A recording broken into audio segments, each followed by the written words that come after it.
She wasn't invited. She wasn't noticed. But one touch changed everything. For 12 years, a woman lived in silent suffering. She had an issue of blood that drained her strength and isolated her from society. Under the law, she was considered unclean. She couldn't freely enter the temple. Anyone she touched would also be unclean. Imagine the loneliness.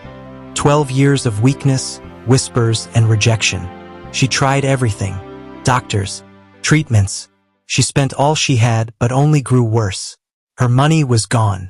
Her hope seemed thin, yet her faith remained. One day, she heard Jesus was passing by. The streets were crowded. He was on his way to heal an important leader's daughter. She wasn't part of the plan, but she made a decision. If I can just touch his clothes, I will be healed. Weak and trembling, she pushed through the crowd and touched the edge of his garment. Instantly, she was healed. Jesus stopped. "Who touched me?" Trembling, she confessed. Instead of rebuke, he said, "Daughter, your faith has healed you. Go in peace." In one word, he restored her identity. One touch of faith changed everything.